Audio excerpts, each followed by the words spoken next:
आप सबको जय मसीह की गुड मॉर्निंग। मैं शालू में एक और नए दिन में आप में से हर एक का स्वागत करता हूं। मैं आशा करता हूं पूरे पिछले सप्ताह पर परमेश्वर का हाथ और उसकी आशीष आप में से हर एक के साथ बनी है। तो आइए हम लोग आज के दिन को शुरू करेंगे परमेश्वर के वचन के द्वारा। John 14:27 peace I leave with you, my peace I give you, I do not give to you as the world gives. Do not let your heart be troubled and do not be afraid।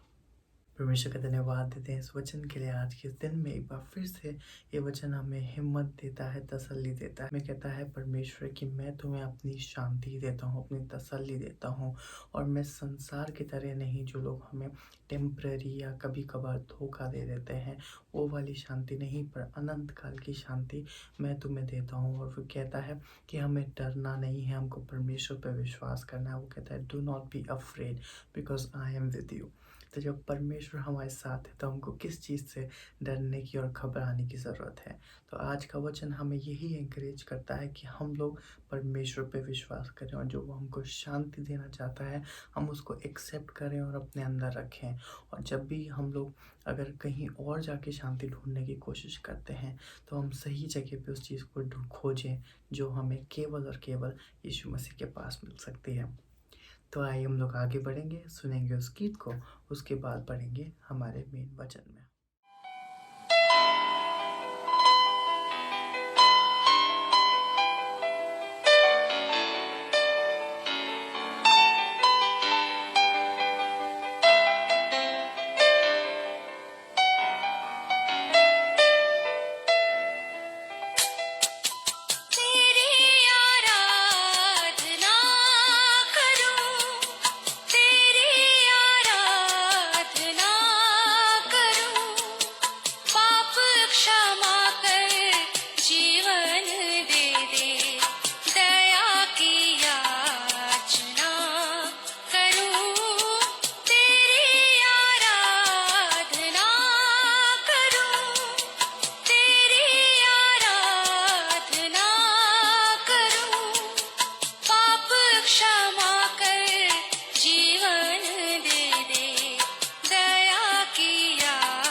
Shaktimaan तू ही है मेरे जीवन का संगीत, तू ही महान सर्वशक्तिमान, तू ही है मेरे जीवन का संगीत। हृदय के तार छेड़े झनकार, हृदय के तार छेड़े झनकार, तेरी आराधना है मधुर गीत। जीवन से मेरे तू महिमा पाए, एक ही कामना करूं, पाप क्षमा कर जीवन दे दे, दया की याचना करूं। हम प्रभु परमेश्वर को धन्यवाद देंगे आज की सुंदर सुबह के लिए, कि परमेश्वर ने एक बार फिर से सुंदर सुबह दी है कि हम परमेश्वर के चरणों में आकर उसकी महिमा कर सकें। आज के डिवोशन के लिए हम प्रभु से प्रार्थना करें ताकि प्रभु की आशीष आज के डिवोशन पर रहे और इस नए सप्ताह में हम और अधिक प्रभु की महिमा कर सकें। अपनी आंखों को बंद करें और प्रभु परमेश्वर से आशीष को मांगें। हमारे जीवते और सच्चे विश्वास के योग्य परमेश्वर, हम आपके नाम को धन्य कहते हैं, आपकी बड़ाई करते हैं, आपकी स्तुति करते हैं, आपके नाम को सराहते हैं प्रभु, क्योंकि आप आदर महिमा और स्तुति के योग्य परमेश्वर हैं। हमारी सहायता, रक्षा, मदद करते हैं। अपने हाथों में रखते हैं, अपनी उपस्थिति का एहसास देते हैं। हम इसके लिए प्रभु आपकी स्तुति, आपकी प्रशंसा करते हैं। प्रभु जी, हम प्रार्थना करते हैं हमारे सारे भाई बहनों के लिए जो हमारे साथ प्रभु जी आज फेसबुक पर, यूट्यूब पर जुड़े हैं। हम प्रार्थना करते हैं हर एक पर अपनी उत्तम आशीष दे, हर एक को अपने हाथों में ले, अपनी उपस्थिति का एहसास दे, ताकि हर जन आप में सुरक्षित रहकर आपकी महिमा को देख पाए और जो आपकी योजना है प्रभु उसको पूरा कर सके। हम बड़े आदर के साथ अपने देश को आपके हाथों में सौंपते हैं। इस देश पर आपके अनुग्रह की दृष्टि बनी रहे। हमारे राष्ट्रपति के लिए, हमारे प्रधानमंत्री के लिए हम प्रार्थना करते हैं, बुद्धि दे, ज्ञान दे, ताकि परमेश्वर सही रीति से इस देश का संचालन आपकी महिमा के लिए कर सके। हम प्रार्थना और विनती करते हैं पिता परमेश्वर हमारे प्रदेश के लिए, प्रदेश के मुख्यमंत्री अशोक गहलोत जी के लिए हम उनको भी आपके हाथों में सौंपते हैं। आत्मा से भर, अपनी सुरक्षा दे, अपनी निकटता दे, इस प्रदेश का संचालन आपकी महिमा के लिए कर सके और सब बातों के द्वारा आदर महिमा आपको मिल सके। आज के इस डिवोशन को आपके हाथों में सौंपते हैं प्रभु जी। मुझ कमजोर पर दया कर, अपने वचन से बातचीत कर, ताकि हम सब आज आनंदित और खुशहाल होकर आपकी महिमा करें और जो आपकी योजना हमारे जीवन से पूरी की जाए। सारी महिमा, आदर, गौरव प्रभु जी आपको देते हुए इस प्रार्थना को अपने प्रभु, अपने धारकर्ता यीशु मसीह के नाम से मांगते हैं, आमीन। प्रियो, प्रभु हमें हर दिन नई बातों से तृप्त करना चाहता है। आज फिर से एक नए विषय को लेकर मैं आपके सामने हूं। आज है आज्ञाकारिता, परमेश्वर के चरणों में आज्ञाकारिता। यदि आप परमेश्वर की आज्ञा का पालन कर रहे हैं, यदि आप परमेश्वर के प्रेम का एहसास कर रहे हैं, तो परमेश्वर आपको आज्ञाकारिता का प्रतिफल देता है और यह आज्ञाकारिता जिसने भी की है उसको प्रतिफल जरूर मिला है। आज की सुबह हम देखना चाहेंगे यूहन्ना बपतिस्मा देने वाले के विषय में, जिसने प्रभु यीशु मसीह के आने से पहले मार्ग को तैयार किया और जब प्रभु यीशु मसीह उसके पास आया बपतिस्मा लेने के लिए, उसने कहा नहीं, मुझे तुझसे लेना जरूरी है। परंतु प्रभु ने कहा आज इस विधि को पूरा होने दे और यूहन्ना ने इस बात को देखा। मत्ती उसका 3 अध्याय पहले 3 पद में, उन दिनों में यूहन्ना बपतिस्मा देने वाला आकर यहूदिया के जंगल में यह प्रचार करने लगा, मन फिराओ क्योंकि स्वर्ग का राज्य निकट आ गया है। यह वही है जिसकी चर्चा यशायाह भविष्यद्वक्ता के द्वारा की गई। जंगल में एक पुकारने वाले का शब्द हो रहा है कि प्रभु का मार्ग तैयार करो, उसकी सड़कें सीधी करो। परमेश्वर अपने इस वचन के पढ़े और सुने जाने पर बहुत आशीष दे। यूहन्ना, जिसको उसके माता पिता ने बुढ़ापे में पाया, जब उसका पिता बूढ़ा हो गया, वो महायाजक था। जकरिया नबी, यूहन्ना के पिता का नाम जकरिया था, वो नबी था। यूहन्ना का पिता जकरिया जब उस महापवित्र स्थान में गया, परमेश्वर के स्वर्गदूत ने उससे बातचीत की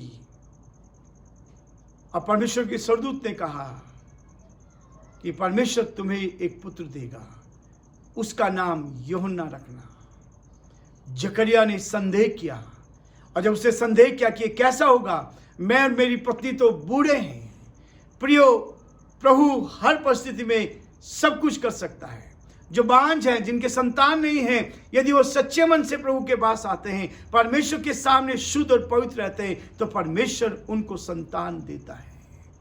ऐसे बहुत से लोगों के जीवन में प्रभु ने अपने चमत्कार को किए हैं। जकरिया नबी जो बुजुर्ग था, बूढ़ा हो गया था, और जब परमेश्वर की इस आवाज को सुना, उस स्वर्गदूत ने उससे कहा कि बुढ़ापे में तुम्हें पुत्र होगा। उसने कहा इसका क्या होगा, मैं विश्वास नहीं कर सकता। उसने कहा जब तक ये संतान नहीं होगी तब तक तू बोल ना सकेगा, बोल ना सकेगा। बाहर जो लोग थे, जो महायाजक थे, वो चिंतित हो गए, इतनी देर कैसे लग गई, क्या स्थिति हो गई है। और जब जकरिया बाहर आया उस महापवित्र स्थान से, तो बोल ना सका, बोल ना सका। और तब लोगों ने इस बात का अनुमान लगाया कि स्वर्गदूत या परमेश्वर ने इनको आदेश दिया है, और परमेश्वर ने उनकी सुधि ली और बुढ़ापे में उनके एक पुत्र हुआ।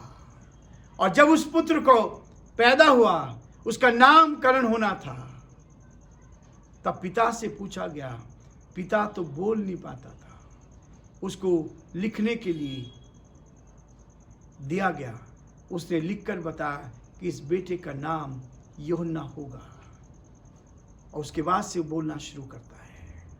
ये वही यूहन्ना है जो परमेश्वर की ओर से आया था। यीशु मसीह के आने से पहले ये उसका मार्ग तैयार करने के लिए, उसके लिए मार्ग तैयार करने के लिए, उसकी सड़कें सीधी करने के लिए आया था। उसका प्रचार था कि मन फिराओ, क्योंकि स्वर्ग का राज्य आ गया है।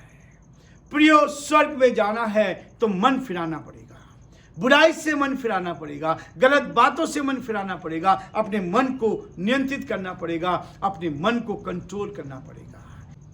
जकरिया नाम का एक याजक था। ये वर्णन यहाँ दिया गया है, ये वर्णन दिया गया है कि दोनों बूढ़े थे लेकिन धर्मी थे, और न केवल धर्मी थे परंतु पर प्रभु की आज्ञाओं और विधियों पर निर्दोष चलते थे। पर संतान नहीं थी। संतान कैसे हम प्राप्त कर सकते हैं, इसके विषय में प्रभु आज मुझे और आपको बताना चाहता है। जिनके संतान नहीं है, परमेश्वर उनको संतान दे सकता है। जब सांसारिक दृष्टि से सब कुछ समाप्त हो जाता है, क्योंकि इलिशबा जो थी बांझ थी, लेकिन परमेश्वर ने उसकी सुधि ली।